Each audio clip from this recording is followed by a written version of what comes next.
I'd like to welcome all of you here to our panel discussion. We're going to be discussing the practical and ethical impacts of AI in education.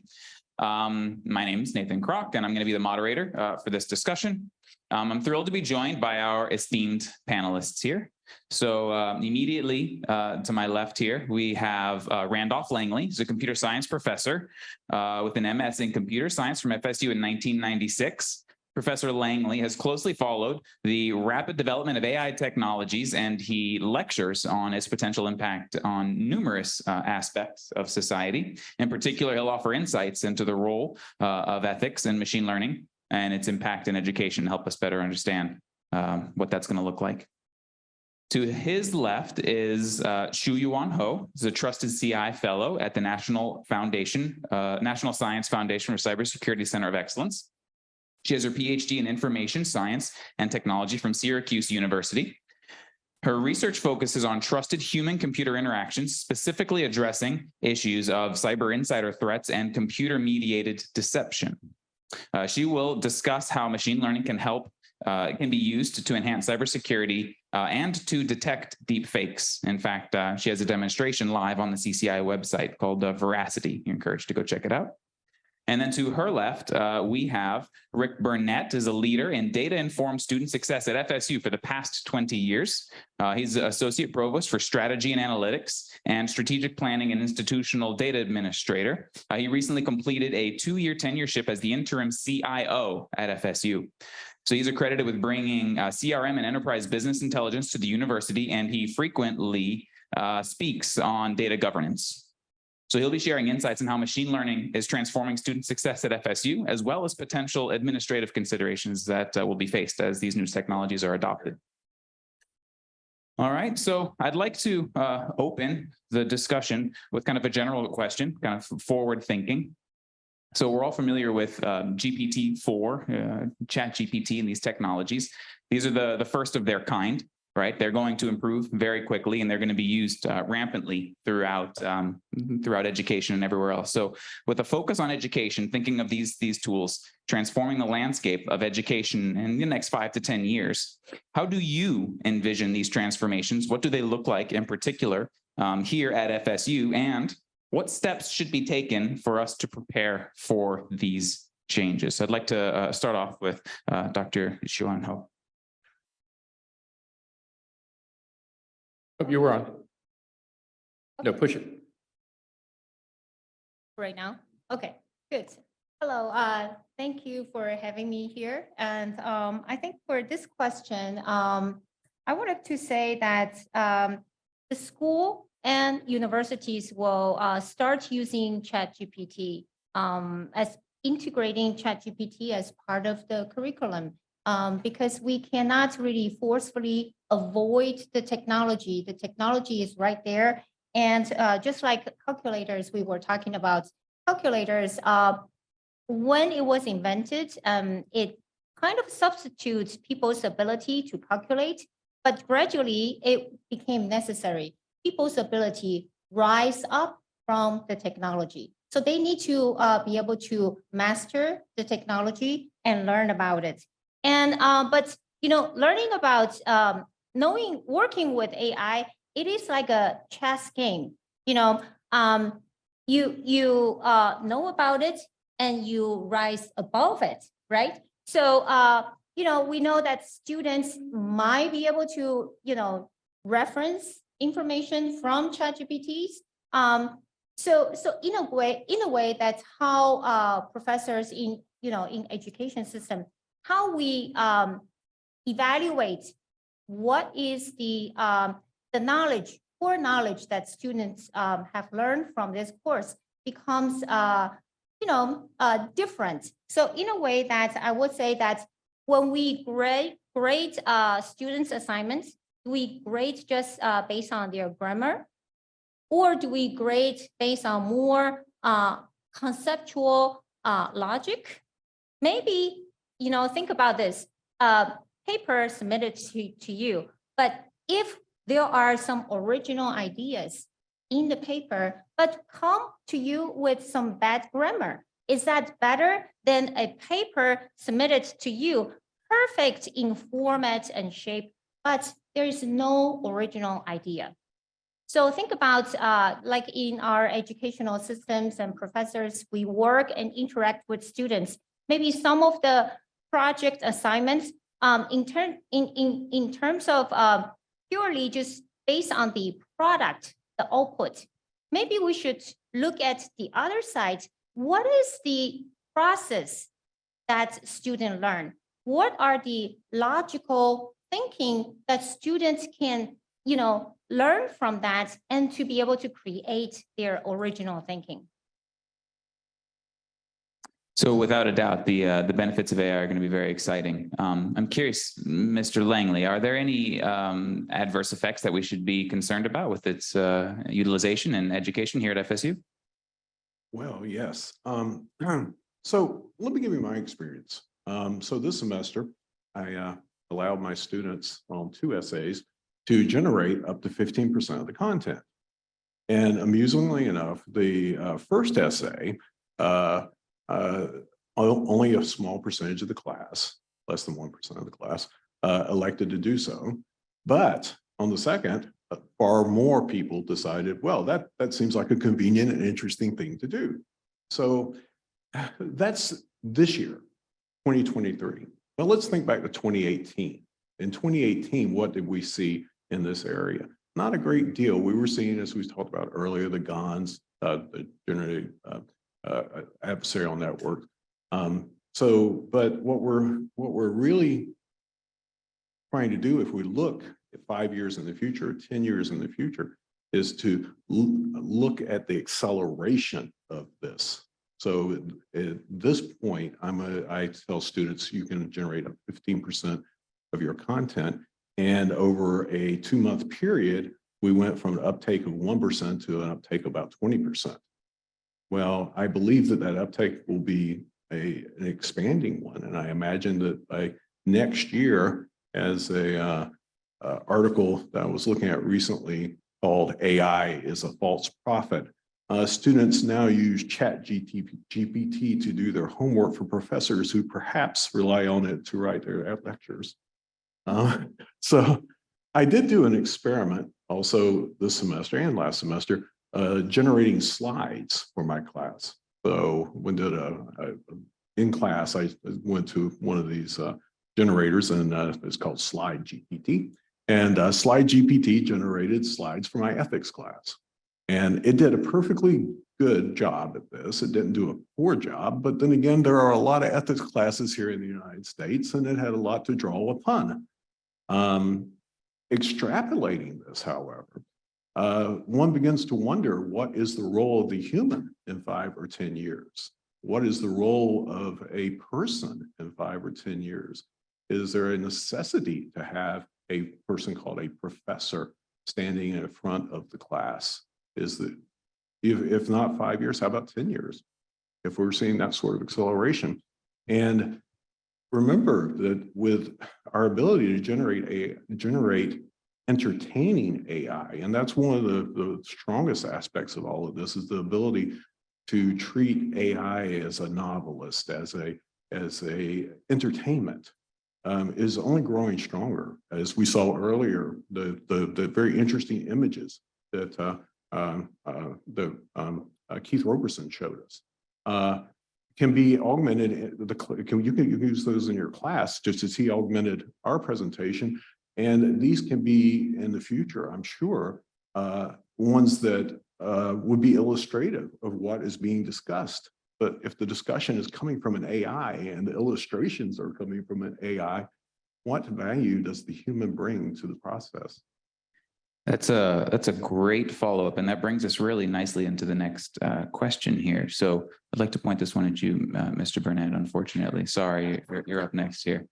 No, and I do want to comment on that, because we have to remember that generative AI will be ubiquitous. Our graduates will walk into a world where this is expected in their academic as well as their professional pursuits. And so as a university and somebody who represents the administration, we have to look at this as both an opportunity and a threat. Peter Stone said that effectively the society will adapt. It's not going to replace human jobs. It's just going to require us to pivot. And we've done it so many times in the past. And so as an institution, instead of running scared, we need to lean in. And so instead of, well, all of us have had to write a paper. And the toughest thing to write on a paper is the first word, right? Is that generating? Well, if somebody gives me an essay and says, Rick, can you edit this? In 5 minutes, I can do a whole page. It's easy. And so, but what I'm doing in editing it is I'm using my higher order skills. I'm synthesizing, I'm looking at form, I'm looking at nuance. And so what we should do is allow generative AI to provide prototypes, and then have our students look at how can I use higher order skills to synthesize that information, to evaluate that information, to test the veracity of that information, make sure it's valid. That's what we need to do. And as the most recent poll showed that faculty members have gone now from 41% who are generally accepting of some sort of AI to most recently 57% of faculty have said, yes, I see a positive future for using AI. And it's just going to require us to rethink how we approach our classes, generate something in GPT-4, and then analyze it. Tell me what it means. Tell me if it's valid or not. Tell me what false assumptions were made. That's what we have to do. Yeah, let's follow that up. Let's push that a little bit further, Okay. right? So let's keep going into the future, right? With the rate that AI is developing, perhaps our higher order skills are going to become inferior to those of AI, right? That you were just pointing out. And so the question then becomes, what can FSU do if in that future, the role of the teachers becomes slightly less relevant, right? So what can FSU do to try to either ensure that the professors remain relevant, or what strategies should be adopted to pivot and embrace the new technology? I think it actually, the role of professors becomes more relevant because the stakes are higher. And so what we're doing, we have a group, we have a team site, and we have people who are sharing different articles and different insights. And Dr. Metcalf's colleagues over in CCI in particular, leaning in very heavily in terms of how we can use this. So as an institution, we have to say, how do we prepare faculty to make that pivot? How do we share information across disciplines? Because so much of that information is discipline specific. There's clearly a difference between writing an English paper and generating code using generative AI. So we need to, there are contextually based nuance we need to address, but we need to empower everybody with resources centrally. And that's going to be the big question, how we do that. But I think it does mean the role of the faculty member is not to provide information, because the information is there. Move up Bloom's taxonomy, say, how do we now promote learning? How do we promote creativity? How do we promote research? Bigger, more important outcomes than simply saying that somebody now knows the Battle of Hastings was in 1066. Who cares? Yes, I agree. And I think we're all in the active learning situations in a way that our active learning has been changed by AI and the AI output. So in a way that, do we really know the type of AI, what they think? Do we really know the quality and dependability and these attributes of the AI that they produce to us? So like Rick mentioned about, in my college, my colleague mentioned about, we can use ChatGPT as a TA, as a mentor, right? To really teach and educate students in a way to help them to learn. And so does that really devalue the relevance of professors? And I think that's a very valid question. I would like to bring us down to the kernel of AI.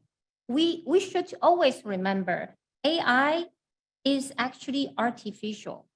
It does not have any original ideas. It hallucinates the ideas based on the inputs we learned this morning. The very fundamental ideas is based on the data. But when the data becomes scattered, right? Then the input data, they're labeled. You cannot really trust them. So in a way, in this input process output IPO model that we like we all know about this IPO model. When the data input, we cannot trust the inputs.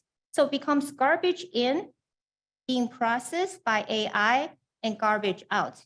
Very naturally, it creates the information that we cannot trust. So this is the result of artificial intelligence. So it is very artificial, right? We can use it as reference, but we cannot replace the relevance of professor guiding students through this chaos, through these situations where they cannot really discern the output of AI, right? So there are many levels of critical thinkings to really learn about the logic and the things. When we replace the process part, originally we trained students in critical thinking, but now all the critical thinking components is replaced by artificial intelligence. What do students actually learn? So it makes the professor's role ever more important to really guide and facilitate the process to make that learning part more sustainable within students. We need to know that students, we are humans. We need to always collaborate with AI, right? But we are placed humans in the center because AI, they are artificial. There are so many attributes. They are not part of the AI. So can we say the professor's role is to make it augmented intelligence, and so therefore it's a partnership as opposed to an artificial? Right, yes. So I'm curious, Mr. Langley, what's your take on that? Well, the displacement versus augmentation argument, the central one perhaps of the ethics of the use of artificial intelligence. Well, if we take, let's go to the tool-based approach. That's what we're talking about, the tool, right? The tool is augmenting our intelligence rather than supplanting it. But truly, I mean, if you take a look at the history of the use of tools, we see that it does make us more effective at the ultimate use of the tool, right? If the ultimate use of tool is to replace our own thought, then yes, we can probably do exactly that. But unlike other tools where we, well, do want to obviate the need of us going out into the fields, for instance, of removing weeds by hand, do we actually wish to obviate also the necessity of thought on the part of humans to remove any type of cognitive burden on humans? Because is that not the defining characteristic that we've used to define humanity as apart from other parts of nature? That we said, human is the one that reasons. Well, if we're adding another category of an ability to reason, then I think the problem with the tool analogy here, I think, kind of falls down, is that do we wish to take up this tool? And so unlike other tools, except perhaps say nuclear weapons, right? Another tool that perhaps we would ask ourselves, do we really want to take up that tool and create it as a part of our world balance of terror? So these are powerful tools, and framing these sort of discussions without taking into account the possible consequences of what we're creating, I think is, well, one, to ignore history. If one ignores history, if one ignores how societies are structured now, remember, most societies are not so structured in a fashion that is particularly friendly to those governed, that most governments are far stronger entities than what we live in here in the United States, for instance, or parts of Europe. A lot of governments, given tools like this, will incorporate these tools in a fashion that we will find most unpleasant, that will truly bring about some of the dystopian ideas that we've read about, of course, in Orwell and Huxley. So your analogy to nuclear weapons, perhaps we can emphasize for just a moment on on the premise of nuclear technology also giving rise to nuclear reactors, which is a beneficial use of such technology. So from that lens, maybe we can look at some positives. What do you think? Oh, certainly. All tools can be used for good or for bad. That's what we mean by a tool, right? That it augments in some fashion. This tool, unfortunately, also has the displacement side, which most tools do too. They displace, for instance, certain eye-hand coordination necessity and that sort of thing.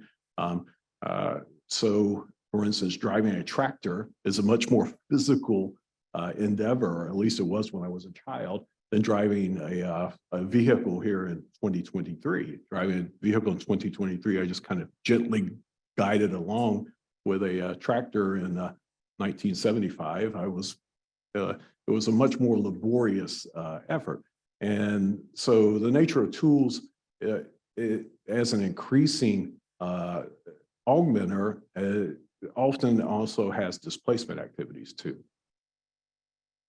Let's follow down this, negative implications of AI road for a little bit, in particular with relation to privacy, bias, and misuse, right? So I think we can all acknowledge that there's going to be a lot of value in its use in education and hopefully in FSU in the future. What are some of the considerations that we should have regarding privacy and bias as this technology is used with regard to student information, teacher information, et cetera? Do you have any thoughts on that, Mr. Burnett? So anytime we model behavior, we're taking in historical data. So I have a daughter who got a civil engineering degree at FSU. If I went back in time and said, what is the likelihood of her success being a civil engineering major? And I went back 20 years, well, there weren't a lot of women in civil engineering. And so the model would have said, you probably want to look someplace else. So we talk about it, we need to think about what are the biases that are in data. Part of the biases is associated with operating at too high, too simplistic a level.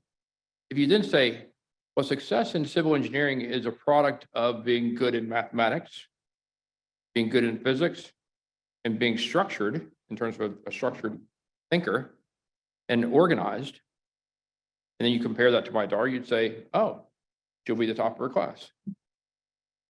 Dad pride she was. But so we need to make sure that we're asking the right questions. We need to recognize where the negative consequences for accepting these things at face value. That's why I think that human intelligence, HI, is necessary to effectively use AI, because we can probably get to a point, certainly with GPT-4 and 5 as we move forward, where it starts getting more and more successful in taking these various perspectives into play. But right now we're not there. We asked ChatGPT, who's Richard McCullough? It actually said he was the provost, said the president. So there are errors there.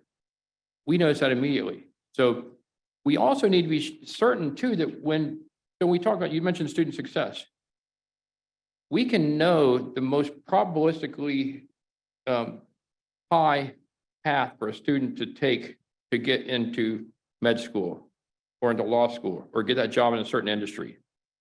But is that really what's best for them? So can we use the same data and say, all right, there are multiple paths sometimes to a certain outcome. Let's present people with the probabilistic values for each of those paths, and then say, and these may align more with you because these are areas you seem to be more interested in. And so instead of taking the right path, you take the left path because that aligns with how you think. If we are deterministic, if we make paved pathways to outcomes in the future, we're actually limiting people. But we can give them information that says, you know what? It seems like you're following this path here that other people have followed. You may want to look at this. And so that's what I think we are. I think that we are in a position, we have 43,000 students. We're in a position to actually cater our learning to their interests, where we're going to be able to say, you attended this lecture, and because you're interested in this, here's something else you might want to look at. You seem to struggle on this, here's something you need to look, here's how you can remediate. We already do this in so many different places, but it does not scale for 43,000 people. So can we find a way to do this in a sense, systematically, while at the same time recognizing that we need to train students as well as faculty. There are potential negative outcomes because there are biases, and you still have to quantify and evaluate everything that comes out and say, is this valid or not? Oh, what are your thoughts on that? I think there are definitely implications of data privacy, bias, and misuse of AI, especially in education systems. So I can, but each of this, for example, let's look at privacy specifically. What is the basic relationship in human society? That is trust, right? So we build trust. And in human society, we have trust with one another. But in AI, ChatGPT is trying to build trust with human. And I think that is a very good feature of ChatGPT. So people feel like the ChatGPT can make conversations, understand the situation. How about if ChatGPT remembers the conversation, right? So you build trust only because ChatGPT remembers the conversation. But let's think further. What about if ChatGPT start to remember and start to profile? Start to make a profile because ChatGPT is trying to build trust with each individual, right? So in that way, the profiling is no longer about your social security number, your data privacy, about your social security number, or about your bank account information, that type of privacy. Let's think about the privacy becomes the personal information, and based on the questions you ask, and ChatGPT remembers. And that type of profiling, it profiles the intent. It profiles based on the questions and interactions with ChatGPT. So that I would like you all to think about the data privacy in a different domain. It no longer is about spam. The ChatGPT will never do that, but by a simple, gentle reminder to interact with human. So that can be an area for privacy invasion.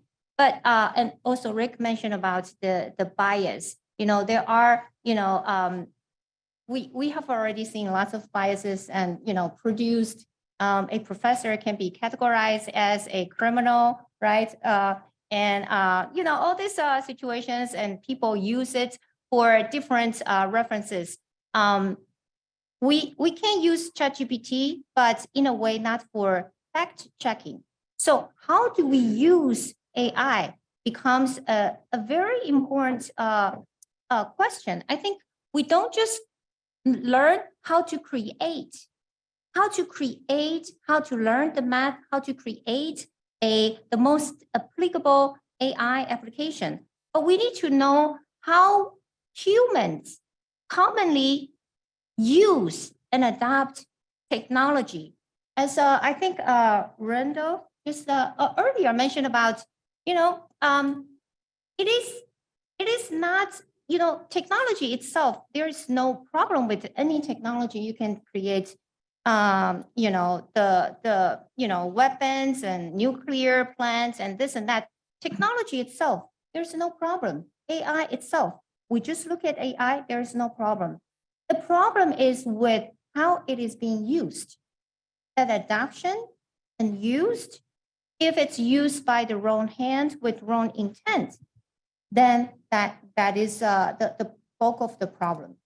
So speaking of the potential wrong intent use, Mr. Langley, if we think about ChatGPT or these more advanced language models profiling people and using these profiles to assist in education, what are some of the potential implications that we can think of, risks in the future?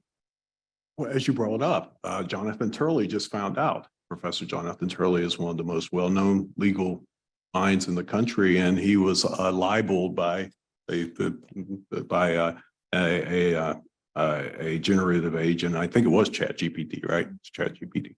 So if an AI is willing to libel one of the most famous individuals here in the United States, it's fairly clear that the profiling wasn't as effective as it could be. Poor choice, right? If there's anybody who can launch a successful lawsuit on that basis, I would imagine it's Professor Turley. But so this misuse angle, and forgive me for going off on a slight tangent here, but I do have a little bit of personal experience with this misuse bit. A number of years ago, a publisher, publisher, what a word here in 2023, a person involved in the larger aspects of education, including curriculum material. How about that? Publisher was attempting to get me to use the electronic teaching product of the month that they had come up with. And well, I expressed some doubts. I'm not very much for these sort of endeavors. And the vendor actually generously offered to let me talk directly to the developers. Well, this is quite nice. I'm a computer science guy. I've been doing this stuff for a long time. And the ability to speak to the people actually making the code behind the product was really interesting. And so I said, of course. And so I engaged in a very interesting discussion where the developers revealed that they did very tight monitoring of student interaction. They were very proud of this, right? They were like, oh yes, we know exactly what mouse click, we know where they're moving the mouse, you know, all this engagement type stuff. We understand their engagement. And they were particularly focused on things happening rapidly. Oh yes, they're trained. You know, they go from a response in 20 seconds to 17 seconds to 11 seconds. And I asked, did I not smack of just simple operant conditioning? And one of the developers agreed, saying that he was using exactly the same techniques that he used in training his dog. And he laughed. And it was indeed an apt reference, of course, to traditional conditioning methods in psychology. But I viewed his amusement with dismay. I mean, that's not how you treat students. And for a vendor to tell me this is the process, this is their very mindset that they're using as the measure of the tool here is how well it can condition the students. And so anyway, I think we should not disrespect our students in such a fashion. And I think they're humans and they're certainly not Pavlov's dogs. And so I think that the real problem here is a lack of awareness, perhaps, on the people who are making tools and what they're using as a goal. To your point on governance, you know, we will have to establish essentially review boards on fair and ethical use of data on campus. We will be required to make sure the faculty are strongly engaged in methodological constraints, so they're not just taking results of generative AI and publishing it. So we need to, you know, there will be pressure on the university to make sure that we are protecting students, that we are protecting data, and we understand the outputs that we're getting from these. So a recurring theme that I've heard is this notion of awareness, right? Educating people and the potential benefits and limitations of these technologies. So if we can focus on that for a moment, I'm curious what your thoughts are on the role that FSU should play in shaping public discourse around AI ethics, and particularly as it pertains to the use of AI in education, obviously in research, and addressing the spread of misinformation and disinformation. What are your thoughts on that, Dr. Ho? Well, I think we should help students to understand AI. I think the purpose of this workshop is very helpful. It kind of unveil the AI, to not see AI as a black box, but to really understand how it comes from. But I think in our role in terms of AI, using AI and in education research and addressing the mis and disinformation. And I think, well, this semester, I'm also working with students on a couple of ethics projects. So in a way that we look at the AIs from, for example, based on Kant's perspective, like the ethics basically tells us that if you do not want others to treat you this way, then don't treat others in this way, right? So the universal law must be applied in order to have AI to abide by that ethics. But however, I think in our current development of many different AI applications, especially when AI is developed to interact and making conversations with humans, that perspective, humans' context is not taking into consideration when AI is making recommendations, suggestions. So in a way that if a recommendation that is hurting the human that interacts with AI, then AI is not bound by the ethical principle, right? Because AI does not bear any responsibility, is not accountable for the information that is given to the user. And so in a way, if the information is biased, is fake, is misinforming, then it hurts the human. Without the AI would not feel anything different. So in a way, I think there is much more for us to think about in this human AI or human robot interaction. In this situation, much more we need to be very careful. You know, now we're talking about higher education where our students are young adults.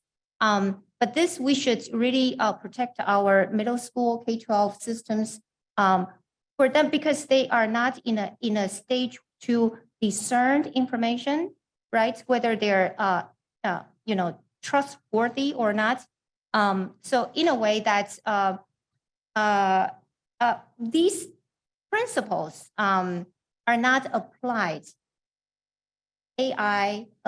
to AI as they are applied in human society.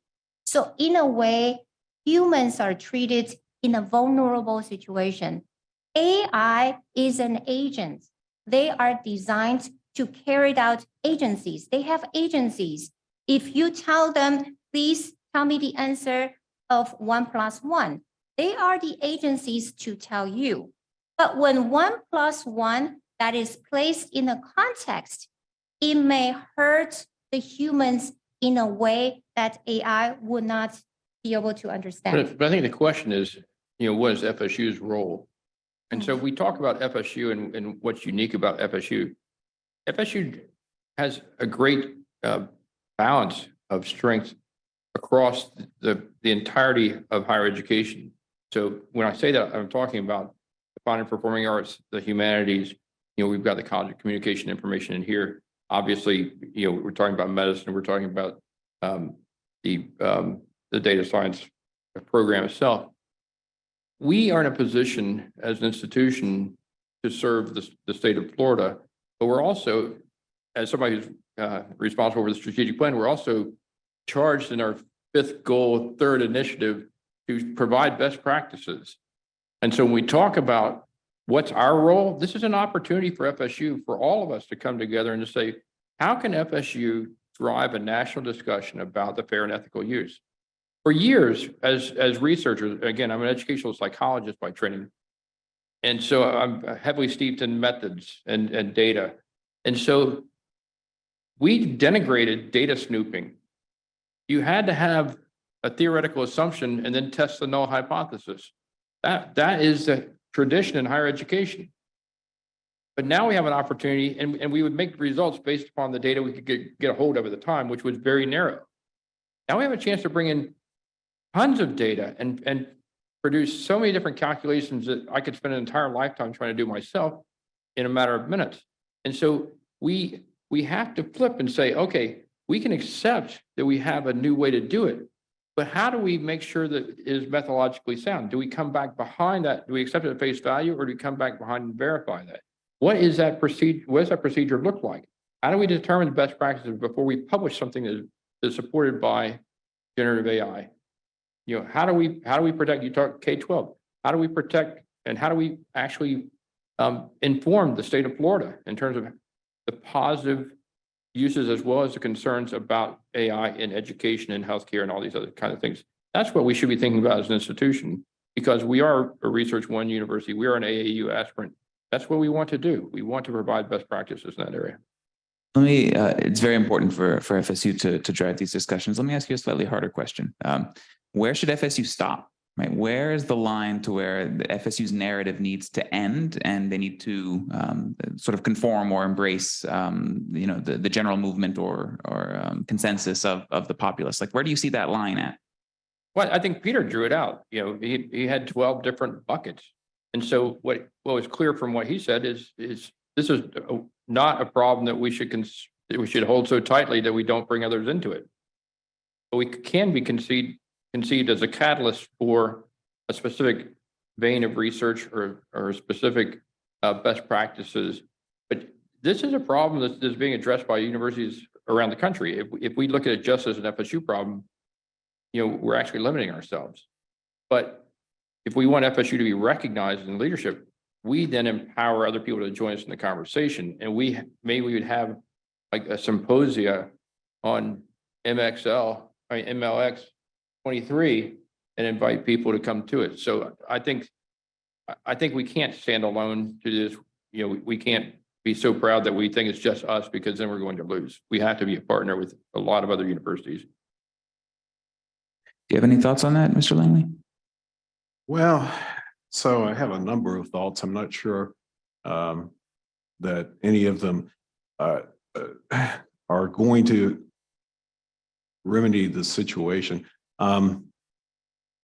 So well, I go back to Ken Thompson's classic computer science paper that he gave as a Turing address back in the 1980s on trusting trust.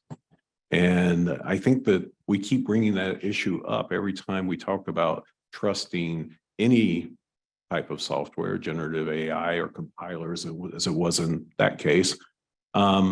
And these issues are ones that I think the only way, and I do agree with all the statements here about that as a university, we should try to build structures to do that. And I think that we all pretty much will agree that developing a facility for humans to exercise in critical reasoning is the most important.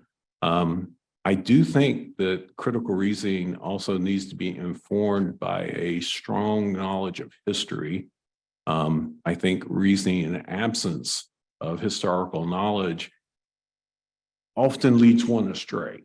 And so I think that it is perhaps the most important part to inculcate a knowledge of the great works of history, like the Great Books program, for instance, at the University of Chicago. I think that that's the most valuable technique we can probably bring to combat what we were talking about with misinformation and disinformation type techniques. We do have to bear in mind with trust and governments that, well, if you'll go back and read the discussions among the founding members of, well, the United States, there were a lot of discussions about trust, and ultimately when we built our Constitution, we did not build it on a trust in any one portion. Instead, we have a triumvirate, reviving the triumvirate from Roman history of three different parts that are all co-equal. We decided that we would have a legislative branch that was co-equal to an executive branch, which was co-equal to a judicial branch, which is a very unusual decision for government. Most governments even now are unitary. There is a single government, and it is not divided. The powers of it are typically not divided. We do see some movement toward this recently in a number of countries where they are talking about having ideas like judicial review come into play. But in order to have judicial review, you have to have a formal constitution, which is what we do have. So trust is always going to be a tricky issue. And I think that the only real way to address trust is to develop critical reasoning skills and certainly a strong knowledge of what has happened in the past and how we have structured our societies. Yeah, let's dig a little bit more into that trust thing. So in particular, we might have seen recently that the scientific community has struggled a little bit with trust with regard to the rest of the world for certain reasons. And as AI technologies are incorporated more and more into the research process, so facilitating and supplementing some of the previous methods, how should we consider preserving that trust that the research community, that the scientific community wants to have in its decisions and its information? Let's direct that towards Dr. Ho, please. Okay, so I think it is very challenging, but I agree with Randolph's perspective on the critical reasoning. And I think that is a very important component, or what we say, the attitude towards AI.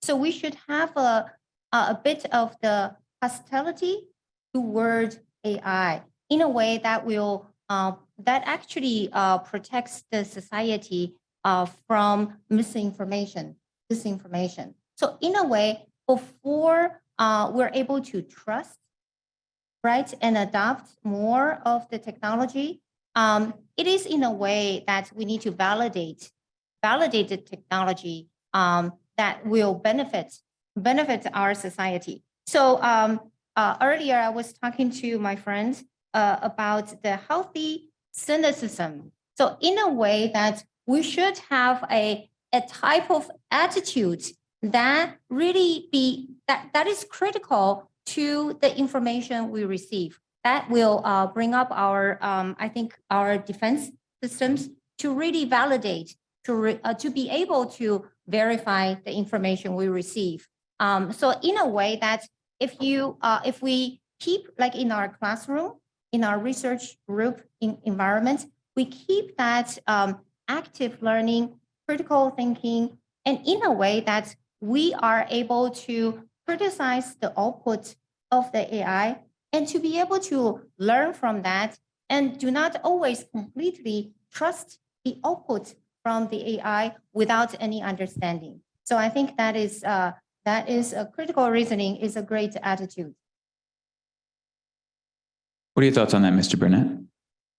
I think most of it's been said. As I said, and Randolph agreed. I mean, we have to have methodological constraints so we know what the products are when we use generative AI. And so if we're sloppy, then the trust gets eroded. We do need to verify, as you said, so we need to validate routines. And part of that is methodology we use. And so I think that is probably, from an educational perspective at the university, is probably a call for us to make sure that we have opportunities to train faculty about the potential pitfalls of leaning too heavily on AI without critically addressing the potentials for biases or ethical misapplications. But yeah, I think that's the only shortcoming is just it's so new. I mean, granted, ChatGPT was 5-6 months ago. So we're adapting rather quickly, just as we did with COVID to teaching. It's fascinating to me, the discussions, how robust those discussions are getting, but it has to go across all faculty, has to go across all administrators, so we understand that there is a potential impact here, and we just need to be able to address that to build that trust. Yeah, speaking of training, as we're moving into this future, preparing for it, what skills and competencies should FSU prioritize in its curriculum to prepare students for success in this increasingly automated world? And are there any data-driven strategies to support this goal? Teaching people to both support technology and potentially protect us from any potential dangers as well? What sort of skills and competencies should we focus on? Well, I think initially we have to make a decision as to whether we want to lean in. As I said earlier, it seems that faculty are starting to pivot towards a generally favorable view as they've gone through it. And I think this summer, a lot of faculty are going to be thinking about how do I use this and harness this in the appropriate way. I think as we become more familiar, we'll be both more scared, but also more prepared. And so in terms of skills, I think there's still going to be training. Obviously, if you're a computer scientist, you talk about this every single day. If you're a statistician, you probably talk about it every single day with your colleagues. But in other areas of campus, maybe not so. And so I think that we need to probably, it's a little early. We're starting to have those conversations, but again, it's not settled science yet in terms of the best way forward. And so we need to look at whether people are doing it at other institutions, and then again, lead where we can in terms of training of faculty. So we do have onboarding for new faculty. So that's one opportunity to talk about it. We can engage the faculty senate, but we also can engage these ideally interdisciplinary work groups to talk about how are you using it in your discipline. And so that's part of the discussion that we've been trying to curate here on campus. Is really at this point in time familiarization. Once we know well enough what's there, then how we move forward with those best practices. So the training is really familiarity. I think is the key thing right now, and then applications of this that would be effective, knowing that our students, our research are going out off campus where this is going to be ubiquitous. Mr. Langley, speaking of the numerous risks and considerations that we've brought up today, what type of skills or competencies would you recommend that FSU inculcate into its students to prepare them for the AI future? Well, I guess I'll go back to the critical reasoning and historical background so that our students have a firm foundation in our own history. I think being perhaps the most important place to start, and being able to reason from what we have experienced in history. I think what we cannot allow is AI to become a calculator for the mind. So what we said earlier about what is the proper role for a tool like this, I can't see that we should countenance AI as some sort of substitute for intelligence on the part of humans. So where do we fit it in? As a computer scientist, I'm lucky, right? I mean, we can just study it as our science. It is our area. We are the progenitors of this new and most awkward of all students. So AI is our logical child, if not physical one. We're creating this at a great and rapid pace. And I think that what we should not allow it to do is become our agent. Because if we do this, if we all say, well, AI or various AI entities will act as our agent in our lives, then remember, we're all multiplying that. And your agent and my agent do all of the negotiation between us, then there's no agency between us, that our relationship instead is to our agency. That's not a human scale activity, and interposing such agency, as I fear we will see, is a bad idea. I don't think we should bring it into the university as such. I prefer that we keep it as a separate study as a science. I am minded of what I've already seen in the newspapers just this week, where the city of Yokosuka in Japan, it's if you're familiar with the Navy, you may have heard of Yokosuka. The U.S. Navy has a large base there. The city of Yokosuka apparently is going to spend a month seeing just how they can incorporate AI into municipal government as a formal thing. So I think this is a very bad idea. This is not a tool amenable to government. And I'm not sure that it is amenable to any type of hierarchical structure among humans, which a university is. And I don't think that that this is something we wish to introduce as a component of our educational process. If we are to define the environment, we can point at curated resources that we've fact checked in a certain sense. But if we leave it just open, it can consume anything. So that is one of my concerns, is that we can create bias or eliminate it by so doing. So if you use a ubiquitous tool and it's not pointed as a source that you know to be true, then it can come up with all types of bad interpretations from that. And so that's part of my concern. That was also what the several talks this morning talked about, explainable and transparent AI, right? So by being able to understand how it works, that really drives how we can treat the AI, right? Otherwise, it can be all kinds of places that really goes wrong in this, and humans will treat AI as a black box, and we should not. Just like how in the past, I would say that we should not treat the cloud computing or cyberspace a black box. We need to prepare our students in a way to really understand how AI works, what cyberspace works, right? So then we are preparing them the right human logic, the logic for them to think critically, but not only critically, I will have to say that to think ethically. In many ways, in our decision makings of making and creating AI without thinking ethically, and we create something, it can be very detrimental to the human race, right? So how ethical it is to deploy a system like this that just create, bias or create disinformation to people? Is that an ethical way of treating, people in the society? So I think there are many ways, but also I would like to say that,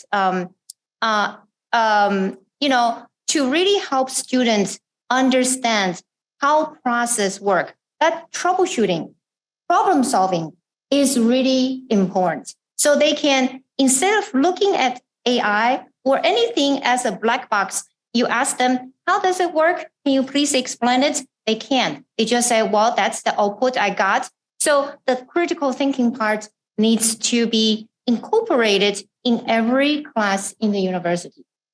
So we've got a levels problem here, though. You see, right now, what we're doing with AI development is based on neural networks, much like our thought as humans are based on neural activity. Mm-hmm. So, while it's often possible to ask someone to explain their thoughts, it's often not so fruitful as you were just observing. That we don't really, as observed here earlier today, I think it was Peter that observed it, but whomever observed it, we don't really understand how our own brains work. But what we are doing are we creating neural analogs of the same sort of activity. And unfortunately, these black boxes that we're creating, we do not have a good way of explaining exactly what portion of any part of that neural activity actually is implicated or generating any other portion of it. And that's kind of so far inherent in our understanding of neural activity. And we don't have fundamental understanding of neural activity up here. And unfortunately, a lot of what we're doing in the generated world, and AI in general, moving away from the older symbolic approach that was attempted in the 60s and 70s. We just, so far, in analogy to our own inexplicable neural activity, we seem to have created the same sort of entity in silicon. I think in the end, we need to have these conversations. We need to continue these conversations. We're at time now. But I think that this is an opportunity and we need to figure out how we're going to best leverage this opportunity while also being aware of the shortcomings. Absolutely. So I would like to thank our distinguished panelists, Mr. Randolph Langley, Dr. Shu Yuan Ho, Mr. Rick Burnett. And so as we wrap this up, I just encourage everybody to continue exploring these important ideas that were brought up here today. This is going to be a continually evolving landscape, and the more people that are involved and the more critical discussions we have, the better. Okay. Thank you.